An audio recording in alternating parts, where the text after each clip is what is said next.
kan ini solusinya Nasdem kita bawa. Kan rencananya begitu di meja perundingan kan. Kan karena itu Pak Anies kepingin sesegera mungkin ketemu kan begitu kan. Betul. Nah, saya teruskan sedikit nanti kita bahas mengenai fait accompli.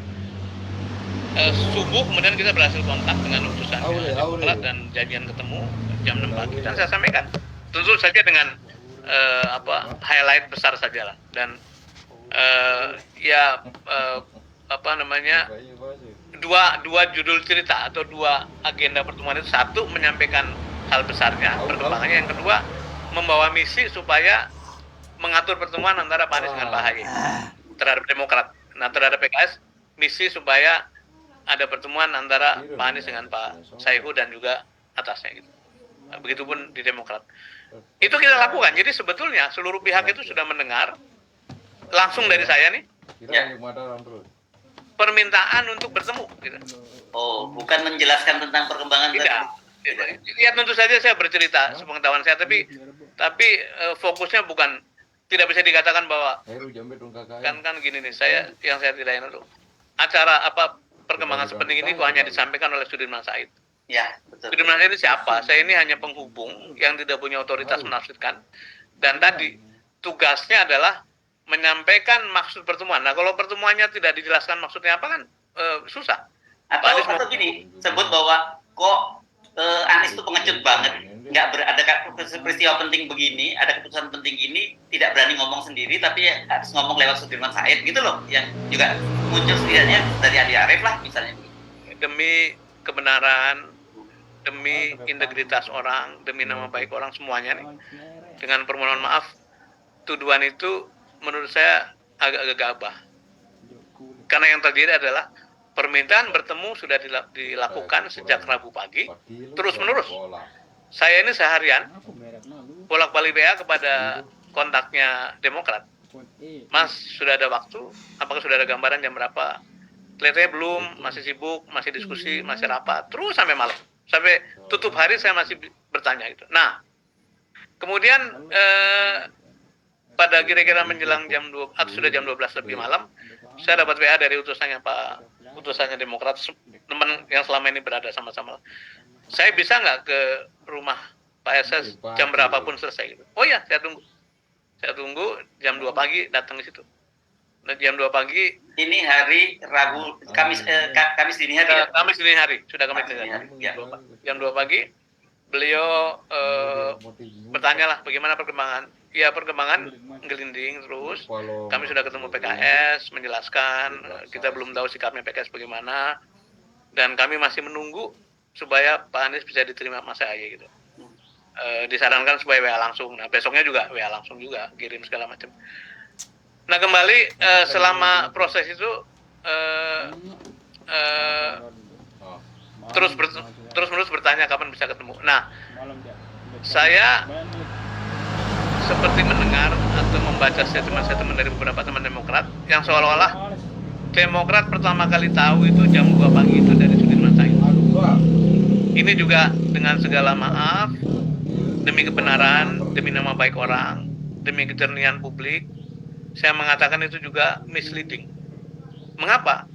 Karena kita sudah memberitahu sejak Rabu pagi ketemu sekitar jam 6 kepada utusannya dan memohon supaya Pak Anies bisa diterima bertemu dengan Ketua Umum Demokrat, terutama saya, karena kan ini berkaitan dengan janjinya Pak Anies kepada Pak Ahy. Tapi sampai terjadi rapat majelis tinggi, pertemuan tidak terjadi. Bahkan menit-menit terakhir sebelum MTP, karena kita tahu kan MTP jam 4 tuh, itu menelpon, tidak diangkat, memberitahu pada ajudan, tidak juga ada respon.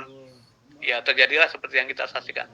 Nah dari semua ini menurut saya sih pelajarannya adalah sebetulnya messenger itu tidak boleh menyaring, gitu. Tidak boleh menafsirkan. Gitu.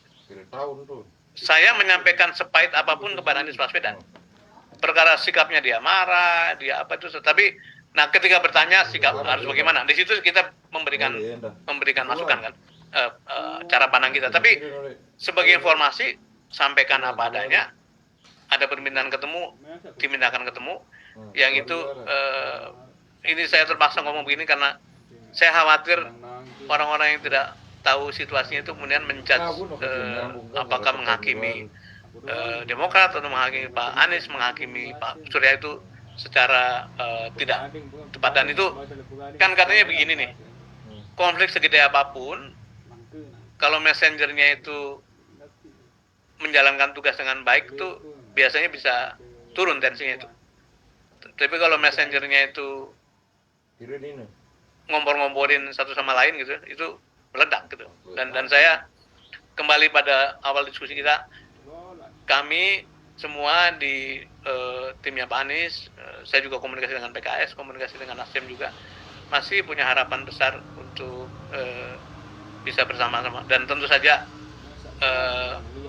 kan sudah begitu marah ya, ini kan manusiawi saja, dan jangankan cuma marah gitu ya, sudah saling menyerang pun untuk kepentingan lebih besar, insya Allah kita bisa bersatu gitu. Jadi don't take it personally, ini urusan publik, urusan bangsa begitu ya. Kalau kita taruh kepentingan bangsa di atas kepala kita, rasanya konflik sebesar apapun kita bisa jembatani.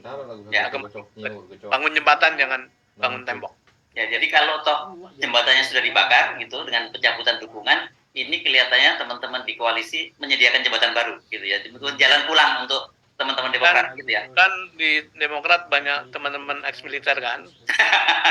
Punya stok, kita punya stok jembatan Beli yang bisa dibangun tuh, ya kan, jembatan Beli bisa langsung dibangun cepat tuh. Kalau jadi insya Allah hati kita bersih, dan kami percaya bahwa hati teman-teman Demokrat juga bersih. Cuman ada satu missing link yang kemudian menimbulkan reaksi seperti itu. Yes, oke, melegakan Pak Sudirman ini karena banyak yang sebenarnya ada yang marah-marah, ada yang kecewa, ada jengkel, ada apa. Tapi saya kira ini gunanya tabayun gitu ya. Mudah-mudahan saja pesan-pesan ini sampai juga, dan nanti kita tunggu bagaimana reaksinya. Tapi jangan terlalu berharap cepat dulu ya. Namanya kalau dalam situasi begini, saya sendiri kalau dalam posisi sebagai orang Demokrat, saya pasti marah. Saya akan marah, dan kemarahan para kader ini saya kira itu yang coba diakomodir oleh para petinggi Demokrat. Dan itu sebenarnya sinyal itu sampaikan juga oleh Pak SBY ya ketika membuka majelis tinggi itu, karena merasa bahwa kader marah jadi. Nah ini kan bahkan beliau memberi pesan sih di dalam penutupan chapter pertama kan. Ya. Jangan ngambil keputusan dalam badan marah. Itu kan kita sangat respect, Pak. Ya. Jadi bagi penutup saya ingin menyampaikan begini, Mas. Harus kita sadari bersama, setiap pemilu itu akhirnya yang terpilih satu presiden, satu wakil presiden. Tetapi jelas sekali membangun bangsa yang begitu besar ini tidak cukup hanya 2 orang. Jadi karena itu kita memerlukan sejumlah pemimpin, sejumlah figur yang kredibel, yang kompeten, yang punya visi, yang punya integritas untuk bersama-sama. Dan AHY adalah merupakan bagian dari itu. Ya. Karena itu mari kita baris semuanya. AHY, Caimin, Mbak Yeni, Ibu Hovifah, Ibu Susi, semua yang pernah disebut sebagai bakal calon wakil presiden dijodoh-jodohkan, kita berbaris bersama, kita gendong bersama beban ini, tanggung jawab ini, dan insya Allah itu akan menjadi jalan terbaik. Seperti Pak Surya kemarin katakan, kita akhiri politik cebong kampret, kita songsong politik kebinekaan, politik persatuan itu. Yes. Atau kalau minjem bahasanya Presiden PKS, Ustadz Ahmad Saiku ketika menyambut PKB, katanya ahlan wa sahlan gitu ya ini. Baik, terima kasih Pak